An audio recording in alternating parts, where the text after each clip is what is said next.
Welcome to Deep Dive Lab, where we break down and dissect cutting-edge scientific research, from advanced biomedical technologies to breakthroughs in AI, material science, chemistry, and physics, all told as compelling, easy-to-follow stories. And we are so glad you're here joining us today. We really are. So I want you to think about something. Ever look at a teenager, maybe you remember being one yourself, and just wonder if their brain has been temporarily taken over by emotional aliens. Oh, absolutely. It's almost a universal experience, right? Right. Like 1 minute, everything is fine. You're having a completely normal conversation in the kitchen. And the next, just a minor passing comment feels like the absolute end of the world. Yeah, the doors are slamming, the tears are flowing. Exactly. And you are just left standing there, completely bewildered, wondering what on earth just happened. It's incredibly chaotic. Yeah. And whether you are the teenager trapped inside that hurricane of feeling or, the parent or teacher trying to navigate the fallout, it feels so unpredictable. Which leads us to our core mystery for today's deep dive. Here's a strange question. Why does this emotional roller coaster happen so intensely during adolescence? And specifically, why does the risk for clinical depression suddenly become twice as high in girls as it is in boys? Yeah, that is really the million-dollar clinical question. Because for the longest time, society and honestly, even the mainstream medical community just brushed off teenage mood swings. They just called it a phase, right? Yeah, a normative, transient byproduct of puberty. I mean, we even gave it a catchy, dismissive name, raging Oh, hormones. the classic dismissal. Just blame the hormones, tell everyone to wait it out, and assume they'll eventually grow out of it and become rational adults. Right, which is, first of all, incredibly invalidating for the teenager. Oh, for sure. But more importantly, scientists eventually realized that explanation didn't actually hold up to biological scrutiny. How so? Well, think about it. If the emotional chaos were strictly about the absolute levels of hormones surging through the body, then every single teenager would experience the exact same predictable emotional turbulence. Oh, because they all go through the hormone surge. Exactly, but they simply don't. Some teenagers navigate the entirety of puberty relatively smoothly, while others experience severe paralyzing distress. Okay, let's unpack this. Yep. Blaming just the fuel, so the hormones, for a car crash doesn't make any sense if you aren't looking at the state of the brakes or the steering wheel, Yeah. or even the person behind the wheel. Right. That analogy hits the nail on the head. Like if the hormones are the fuel, something else has to be guiding how the car is actually driving. Precisely. And the raging hormone theory also completely failed to explain that massive gender gap you mentioned earlier. The depression rates. Yeah. If it's just about hormones, why do girls suddenly show double the rate of clinical depression starting in late adolescence? And, why does that 2-to-1 gap remain stubbornly stable through much of adulthood? It was a glaring hole in the medical literature. So how did scientists figure this out? Because obviously they couldn't just keep drawing blood and looking at hormone levels. Right. They had to look at the brain exactly as it was under construction. And here's where it gets really interesting. Because the research reveals it isn't just about raging hormones at all. Not at all. It's a profound architectural mismatch in the brain itself. Yeah, it really is. Because over the last decade or so, neuroscientists started utilizing advanced fMRI technology, so functional magnetic resonance imaging. To look inside the living brain. Exactly, to look at the developing adolescent brain in real time. And they proposed something called the developmental mismatch hypothesis. The developmental mismatch. Okay, let's stick with the car metaphor. Right. What parts of the vehicle are mismatched here? Well, in the human brain, your primary threat detector is the emotional center known as the amygdala. Right, the amygdala. And it is functionally similar to a highly sensitive, overpowered sports car engine. During early adolescence, this amygdala reaches its peak functional reactivity. Wow, early adolescence. Yeah, so it becomes hyper alert to emotionally salient stimuli in the environment, especially potential social threats. Like a weird look from a friend. Or an ambiguous text So message. you've got this massive revving engine that reacts to a text message. It's the same way, like a prehistoric human might react to a predator in the bushes. That is exactly what is happening biologically. Now, to balance that out, the brain obviously possesses a braking system. Thank goodness. Right. And that system is located in the prefrontal cortex, specifically a region called the ventrolateral prefrontal cortex, or VLPFC. VLPFC. Okay. This region is responsible for top-down emotional regulation. It's the logical system that sends a signal down to the amygdala saying, hey, it's just a text message, it's not a tiger, hit the brakes and calm down. But I'm guessing there's a catch. A big one. During early adolescence, this VLPFC braking system is still under heavy structural construction. Ah. It undergoes a highly protracted developmental process that honestly isn't completely finished until the mid-20s. So they are driving a sports car with a massive, highly reactive engine. But the brakes are basically just, well, suggestions at this point. Yeah, they aren't fully hooked up. That is the daily reality of the teenage brain. Wild. And this is where the sex-specific findings come in, which helps decode that stubborn gender gap in depression we talked about. Right, the 2-to-1 ratio. Neuroimaging studies show that the amygdala and prefrontal cortex actually mature structurally earlier in females than in males. Wait, they mature earlier. But wouldn't that be a good thing? You would think so, but because they mature earlier, females have a much shorter developmental window for that prefrontal cortex to refine itself. Oh, meaning they have less time to perfect the braking system before the biological demands of adulthood kick in? Yes, and we can see this happening in real time in the lab. When researchers look at fMRI data of adolescent girls exposed to a simulated social stressor, Like what kind of stressor? like a game where they experience interpersonal rejection or peer exclusion, their imaging shows massive, overwhelming amygdala activation. A huge spike. Yeah. And their ability to push the brakes on that emotional surge depends entirely on the physical structural connections between the prefrontal cortex and the amygdala. Now, I know from looking through the sources that this construction involves a biological process called synaptic pruning. Yes, exactly. But wait, hold on. You're saying getting rid of brain matter makes a teenager more emotionally stable. That feels entirely counterintuitive. Shouldn't a developing brain be building more connections, not deleting them? I completely understand why it sounds backward, but it is one of the most vital processes in human development. Okay, how does that work? Synaptic pruning is the brain aggressively getting rid of weak, unused, or redundant neural connections. Think of it like an overgrown forest. If you want a clear, fast road between point A and point B, you have to chop down the excess trees. Ah, I see. By pruning the unused synapses, the frequently used pathways become much faster and more efficient. It is absolutely vital for a smooth-running emotional braking system. So less is more. Exactly. In fact, a landmark longitudinal study called the Leiden Self-Concept Study, which was conducted by researchers in the Netherlands, proved the clinical importance of this process. So if they were tracking cortical thinning, which is the physical result of that pruning, right? Right. I'd assume they were looking for a correlation between how fast the brain cleans out those old connections and how stable the teenager's mood was day to day. Am I on the right track? Yeah, that is exactly how they designed the study. The researchers brought teenagers into the lab multiple times over several years, putting them in MRI scanners to physically measure the thickness of the dorsolateral prefrontal cortex. Wow, that's a lot of brain scanning. It was. And at the same time, they tracked the teens' mood variability. What they discovered was really striking. Teenagers who experienced a delay in this normative cortical thinning, meaning their brains were slower to prune the excess, they had significantly higher negative mood variability. So if your brain is hoarding those old clunky connections, like if it's delaying the pruning process, your brake lines are physically lagging. You hit the pedal, but the signal doesn't get to the engine fast enough, and your mood is going to be all over the place. That captures the mechanism perfectly. The structural efficiency of that prefrontal braking system is the primary physiological factor determining how well a person handles the emotional volatility of being a teenager. Okay, so we have established this architectural mismatch.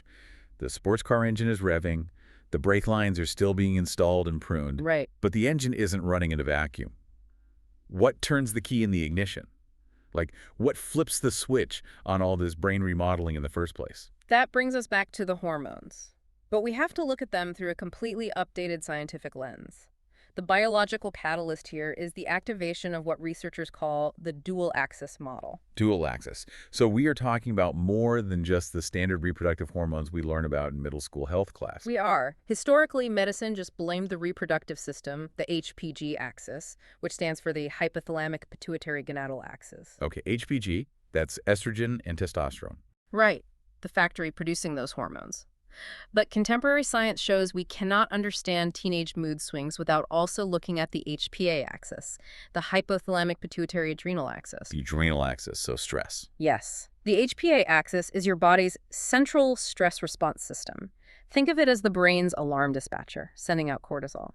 The modern breakthrough is realizing that it's the interaction between the stress system and the reproductive system that predicts mood instability. So the HPA is the dispatcher for the body's alarm system, and the HPG is the factory pumping out estrogen and testosterone.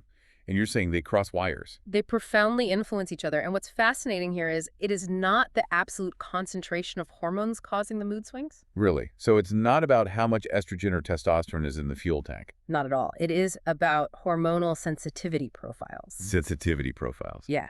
Researchers discovered that it's an individual's unique neurobiological sensitivity to the fluctuation of those hormones, how the brain reacts when the levels rise and fall, that causes the distress. Wow, that's a massive twist. It completely shifts the blame from a generic teenage malaise to a highly individualized neurobiological reaction. Exactly. Different bodies literally react differently to the exact same biological fuel. That is the paradigm shift. Data shows that about 57% of peripubertal girls are highly sensitive to weekly changes in estrone, which is a type of estrogen, and 37% are sensitive to testosterone changes. Okay. But they don't all react to the same directional trigger. Some girls are what researchers categorize as withdrawal sensitive. Meaning their mood drops when the hormone levels drop. Yes. They experience severe depressive symptoms when their hormone levels rapidly decline. But interestingly, this vulnerability mostly shows up in low-stress environments. Wait, low stress? Yeah, it's counterintuitive, but true. Conversely, other girls are increased sensitive. They experience heightened anxiety and emotional reactivity when their estrogen or testosterone rises. Oh, wow. And here is where the dual axis model kicks in. For the increased sensitive girls, their emotional distress is heavily amplified if they are in a high-stress context. So if you put an increased sensitive teenager in a highly stressful environment, say a really high-pressure middle school with intense academic and social demands, and her hormones naturally rise as part of puberty. Right. Her HPA stress axis and her HPG reproductive axis cross-amplify. Her brain basically sounds a massive systemic alarm. It creates a perfect biological storm.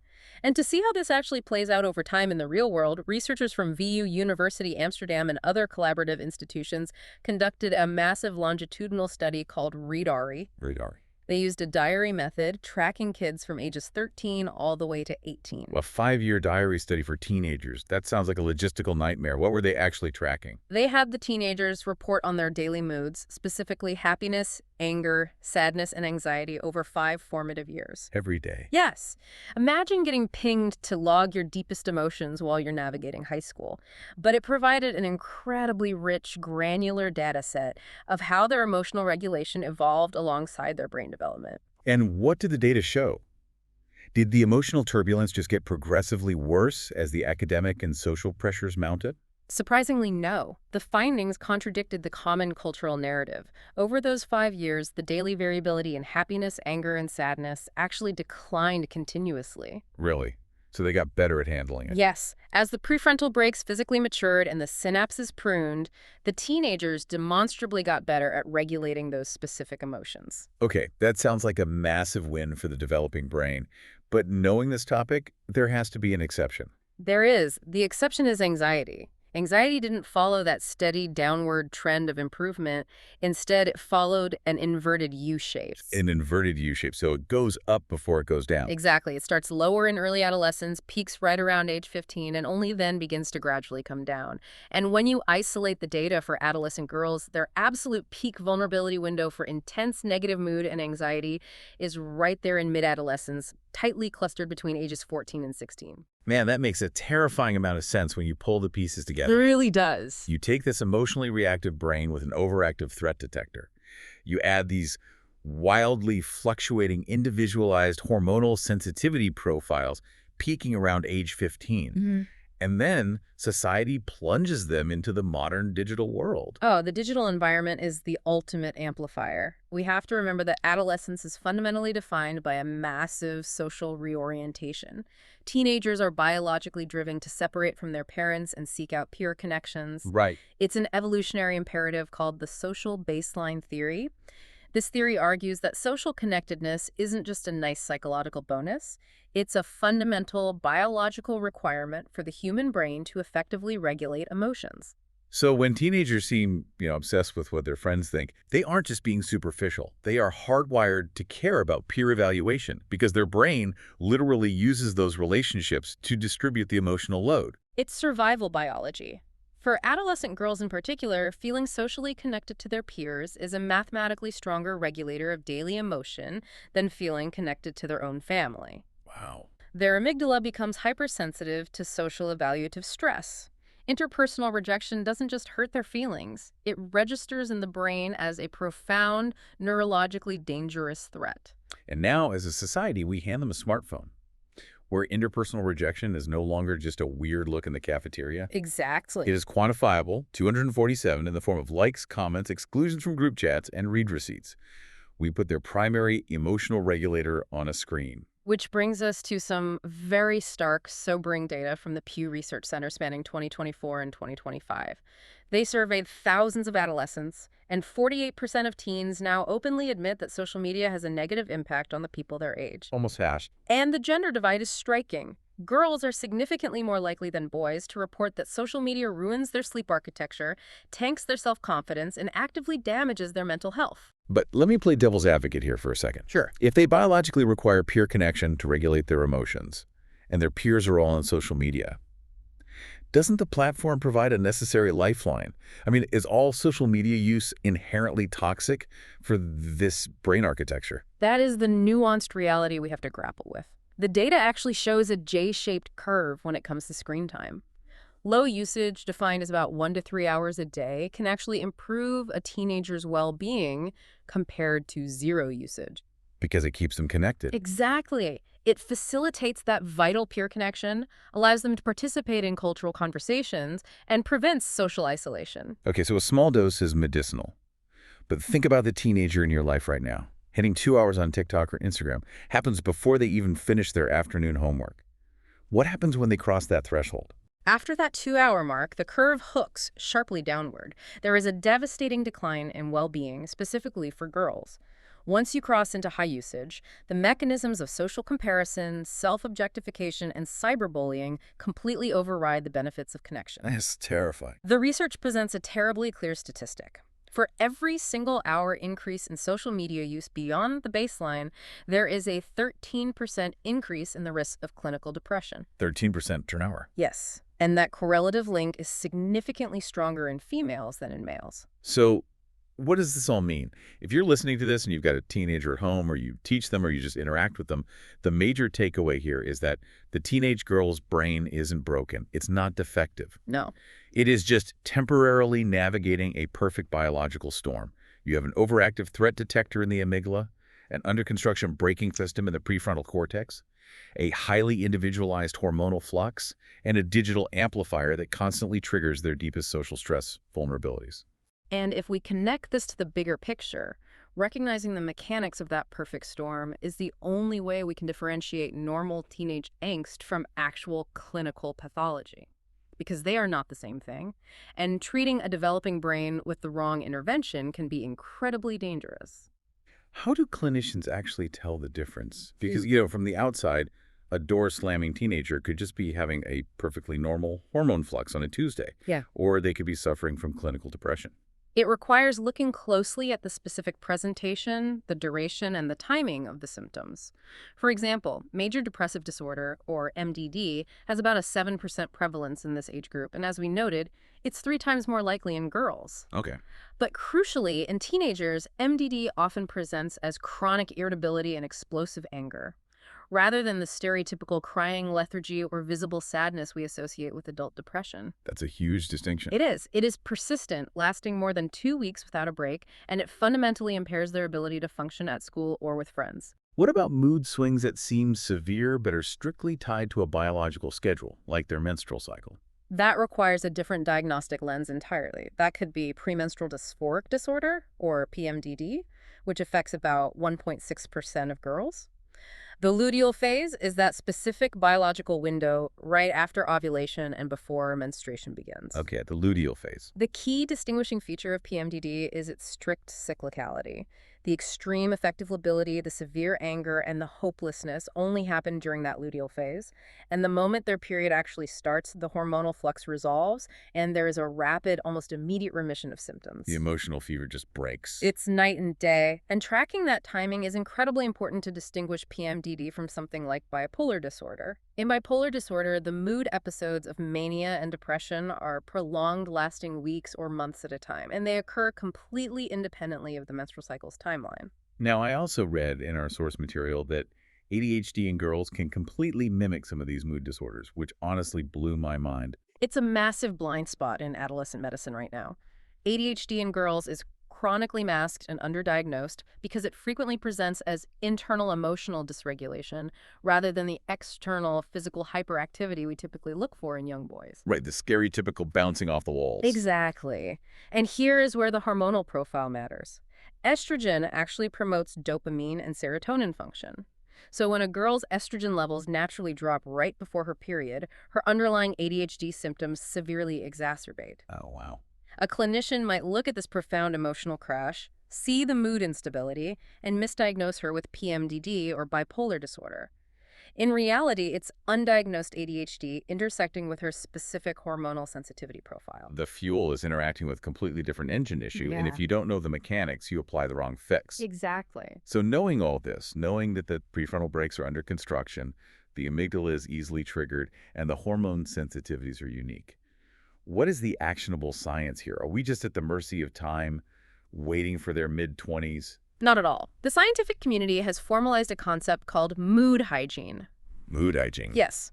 Since we now understand the biological vulnerabilities, we can use evidence-based interventions to physically support the brain's architecture while it finishes building itself. Let's run through these, and let's keep our car metaphor going. What is the maintenance schedule for this developing brain? Number one, without question, is sleep. Sleep is essentially parking the car in the garage for vital overnight maintenance. Adolescents biologically require 8 to 10 hours a night. Which they rarely get. They rarely get it. And when they are sleep deprived, the brain actually mimics the neural profile of clinical depression. During those missed hours of sleep, specifically REM sleep, the brain isn't able to effectively prune those synapses or solidify the prefrontal connections. As a result, amygdala activity shoots up by roughly 60%, and prefrontal cortex control plummets. So without sleep, the brakes just completely fail the next morning. It's not just that they are tired, they're neurologically compromised. Exactly the biological reality. Next is physical activity. The clinical benchmark is 150 minutes of moderate aerobic activity weekly. Not only does it trigger endorphins, but it provides a necessary physical release for that HPA stress axis. It gives the cortisol somewhere to go. Right. Then there's diet. Research consistently shows that following a Mediterranean diet, which is high in fruits, leafy greens, fish, and nuts, correlates with a 10% reduction in depressive symptoms. Why fish and nuts? How does a walnut help emotional regulation? It comes down to the gut-brain axis and the physical building blocks of the brain. Foods rich in omega-3 fatty acids physically provide the raw materials needed for myelination, which is the biological insulation wrapped around those neural brake lines we've been talking about. Yeah, that makes total sense. Conversely, highly processed, high-sugar diets trigger systemic inflammation, which directly exacerbates anxiety in the amygdala. And what about the mental loops? Because teenage girls, especially with that social baseline theory we discussed, can get stuck in brutal loops of overthinking, replaying a social rejection over and over again. That psychological loop is called rumination, and that's where targeted mindfulness interventions come in. Clinical programs like Learning to Breathe or mindfulness-based cognitive therapy known as MBCT have incredible peer-reviewed evidence behind them. They actively train the brain to redirect attention away from stress-reactive rumination. How does mindfulness actually change the hardware of the brain? Because honestly, it sounds like a soft skill. It's actually a hard neurological workout. Remember that VLP-FC amygdala connection? Stress-reactive rumination constantly fires the amygdala, which physically interferes with the prefrontal brake lines developing. MBCT requires the individual to use their prefrontal cortex to consciously dampen the amygdala's alarm. So they are practicing top-down inhibition. Exactly. Every time a teenager practices mindfulness, they are actively physically reinforcing those neural pathways. So practicing mindfulness is essentially taking the car to the mechanic to deliberately reinforce and thicken the brake lines. That completely changes how I view it. It's powerful stuff. Okay, we have covered a massive amount of ground today, and the science is dense, so let's summarize the key takeaways for you listening. Number one, teenage mood swings are not just raging hormones or a lack of maturity. They're driven by a very real structural developmental mismatch between a hyperactive emotional engine, the amygdala, and an under construction regulatory braking system, the prefrontal cortex. And let's add number two. When it comes to the hormones themselves, it's not about the absolute amount of fuel in the tank. It is about an individual's unique neurobiological sensitivity to hormonal fluctuations and how their stress and reproductive axes interact. Right. And number three, the environment plays a massive, undeniable role. Managing the 2-hour social media threshold, protecting 8 to 10 hours of sleep, and practicing mindfulness aren't just wellness tips. They are scientifically proven mood buffers that physically help build a resilient brain. This deep dive has completely changed how I view adolescence. It replaces frustration with so much empathy. Which raises an incredibly important question for all of us. The gender gap in depression, the fact that girls are twice as likely to suffer from it, is not an inevitable biological fate. It is the measurable result of a highly adaptable, early maturing emotional brain colliding with a modern environment that places intense, unrelenting, and digitally magnified evaluative demands on young women. And that leads us to a final thought for you to mull over as you go about your day. We started by talking about teenagers acting like emotional aliens, about society blaming the fuel for a car crash when the brakes aren't even fully installed yet.